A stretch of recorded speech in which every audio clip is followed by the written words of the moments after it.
Bonjour et bienvenue dans l'invité de l'économie. Je reçois Moira Cristescu, créatrice de mode et professeure à l'école Forma Mode à Paris, ainsi que Pierre Condamine, chargé de campagne surproduction à l'ONG Les Amis de la Terre. Bonjour à tous les deux. Alors ma première question est assez simple. Est-ce que vous avez apprécié le vote de l'Assemblée nationale, donc, qui va pouvoir taxer beaucoup plus fortement le textile à bas prix et peut-être également interdire les marques à bas prix de publicité? Très rapidement, votre avis là-dessus. Je commence par vous, Moira. Alors, c'est un immense oui. Évidemment, cette loi était nécessaire et ce serait absolument génial qu'elle passe parce que l'ultra fast fashion est quand même grandement responsable de dommages que fait notre industrie, l'industrie de la mode à l'environnement. Et le fait, donc la mesure phare que vous avez citée, de supprimer les publicités, d'interdire ces marques-là d'utiliser les publicités, forcément, ça ferait une grosse différence. En plus, elles ont une campagne de publicité qui est particulièrement agressive, c'est-à-dire qu'elles envoient énormément de messages. Enfin, on peut difficilement circuler sur les réseaux sociaux sans se faire spammer de publicités, de messages. Ils font même d'autres techniques pour qu'on s'en ça. Un peu plus dans l'esprit de demander aux gens, de demander à d'autres gens de cliquer sur des liens pour s'y connecter et donc participer à l'acte d'achat. Donc évidemment, si on n'a pas ces publicités, il y aura beaucoup moins d'actes d'achat. Et vous, Pierre Condamine, vous pensez que c'est la solution, taxer au porte-monnaie et éviter la publicité ? Oui, alors déjà c'est un vote historique. Aujourd'hui, la fast fashion, c'est vraiment jusqu'à 10% des émissions de gaz à effet de serre mondiales. C'est énorme pour un secteur dont les gens sont saturés. Les vêtements, on en a plein chez soi. Et on voit justement, c'est pour ça qu'on parle de la publicité, et ça montre bien que c'est un secteur qui est saturé. Donc les marques essaient de créer du besoin en permanence. Donc la publicité y concourt de nous faire acheter des vêtements dont on n'a pas besoin. Au-delà de ça, cette taxe, c'est pas vraiment une taxe en fait, c'est une pénalité financière qui est appliquée à des pratiques de fast fashion qui sont néfastes pour l'environnement. Donc on peut très bien imaginer que les marques choisissent de ne pas les répercuter sur le prix d'achat ou au contraire qu'elles essayent de se conformer aux standards environnementaux. Mais ce qu'il faut se dire, c'est qu'aujourd'hui, que ce soit les marques ou les consommateurs, on ne paie pas le vrai prix des vêtements, on ne paie pas l'impact environnemental, on ne paie pas l'impact social des personnes qui sont exploitées en bout de chaîne. Donc, à un moment donné, ce système où on ne paie pas le vrai prix des choses, il faut y mettre fin et mettre des pénalités financières. Alors Pierre, restez avec nous sur ma question. Je précise donc que ça a été voté à l'Assemblée nationale, ça doit passer au Sénat, revenir après à l'Assemblée nationale pour que ce soit vraiment une loi.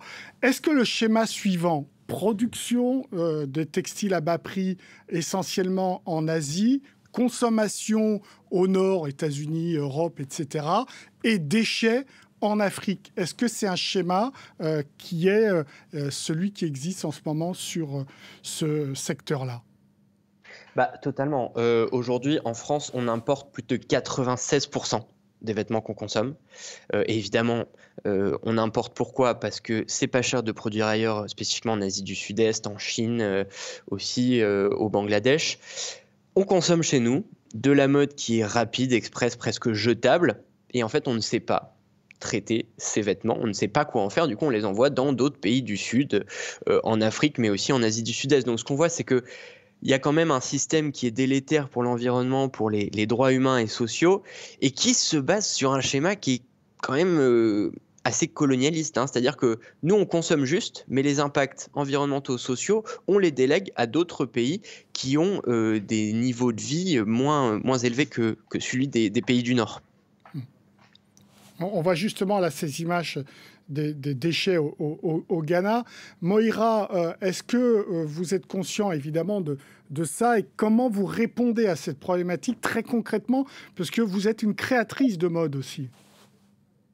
On peut trouver des manières de produire et aussi des quantités de production qui sont moins néfastes pour l'environnement. Par exemple, on n'est pas obligé de partir de neuf. On peut tout à fait partir de matières déjà existantes, que ce soit des tissus ou que ce soit des vêtements. C'est ce qu'on appelle donc l'upcycling ou surcyclage. Et ça permet en fait de limiter le coût environnemental parce que ce sont des produits qui existent déjà, des matières qui ont déjà été produites. Et en plus, le travail qu'on fait dessus, ça peut être de les découdre et de les rassembler ou de les broder, de les teindre. Mais en tout cas, on ne va pas avoir le même processus de transformation que dans le recyclage, par exemple, qui peut nécessiter des produits chimiques, par exemple, ou des transformations mécaniques qui donc vont consommer de l'énergie, de l'électricité.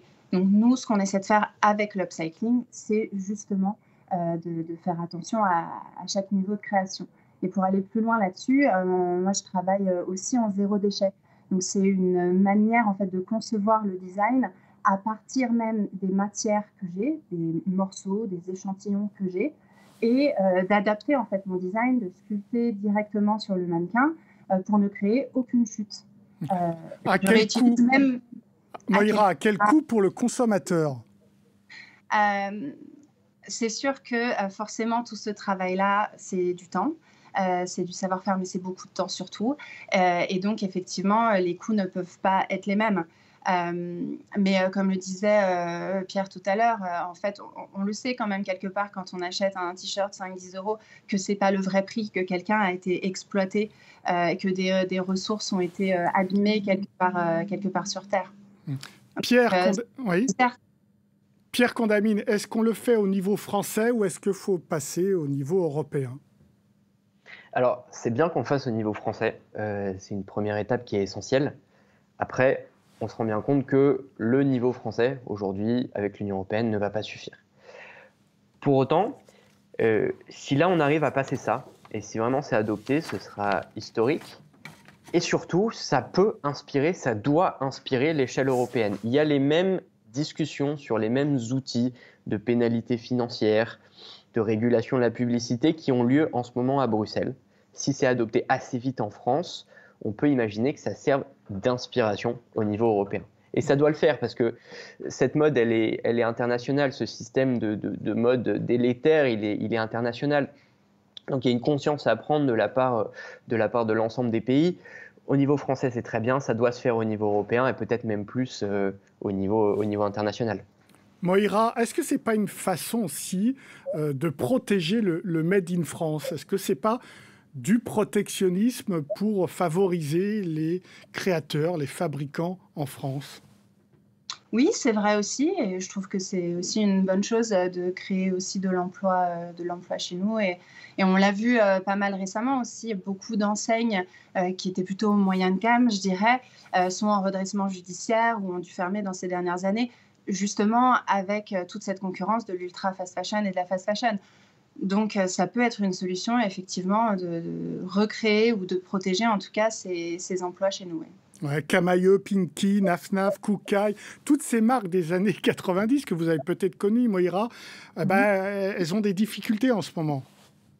Oui, tout à fait. Et c'est vrai que c'est triste de le constater. Surtout à l'ultra fast fashion qui produit encore une fois des quantités, des volumes inimaginables presque de vêtements. Ouais, certaines marques de fast fashion sont à 7000 modèles par jour proposés donc sur Internet.